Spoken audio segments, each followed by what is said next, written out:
In episode 85 of Bullet Heaven HD, I had mentioned that one of my very first hooks-in-me shooters was Capcom's 1942 on the NES. Though it's far from a perfect experience with its rudimentary scoring, super basic power-up system, and some of the most maddening music. And yes, that's said with the heaviest air quotes ever. It was still a game that not only did I play for hours and hours on end as a child, but also one that I enjoy going back to today, especially in the Capcom Classics collection on PSP.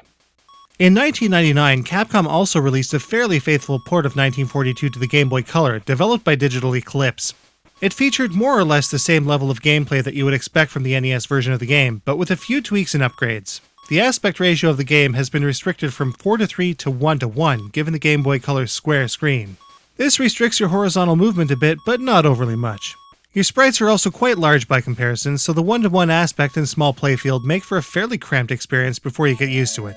The color is much more rich than the NES version though, and there are also snazzy new title and stage screens. Gameplay-wise though, it's as basic as ever. There are a few different POW icons to collect that will increase your firepower by a level, clear all enemies from the screen, and even summon the series' trademark side fighters for some extra help and protection. As with the original game, all 32 stages are here too, and count down from 32 to 1 as you progress through the game. Quite the plethora of stages, which is even a lot for playing at home. Thankfully, 1942 on the Game Boy Color has a password save system that allows for you to start at specific stages once you clear the stages leading up to them, usually every 4 or so.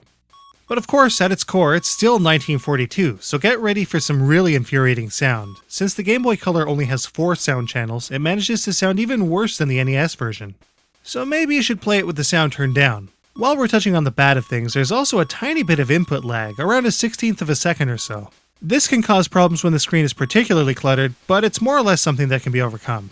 So, when it all comes down to it, how does 1942 on the Game Boy Color stack up? Let's take a look.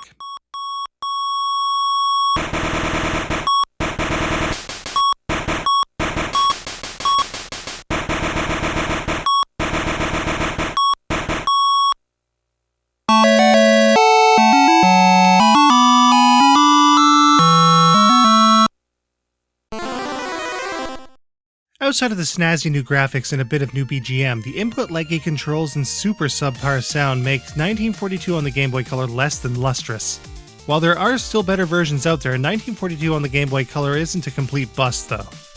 Portability-wise, with passwords available every few stages, you can pick up and play 1942 fairly easily on the go. This card only works in the Game Boy Color and the Game Boy Advance though, and without a backlit screen, things can get really hard to see, much less follow on the tiny square screen. And when it comes to ingenuity, again, this is vanilla 1942 at its heart, so everything here is very, very, very basic. So long as you don't expect much though, it's still quite playable.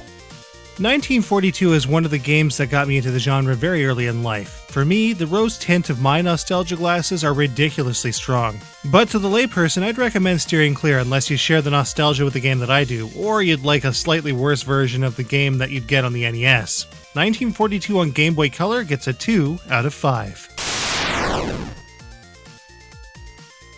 Somehow, the Game Boy Color version is kind of hard to track down at auction, and sells for around $27. Very confusing since our copy was just $3.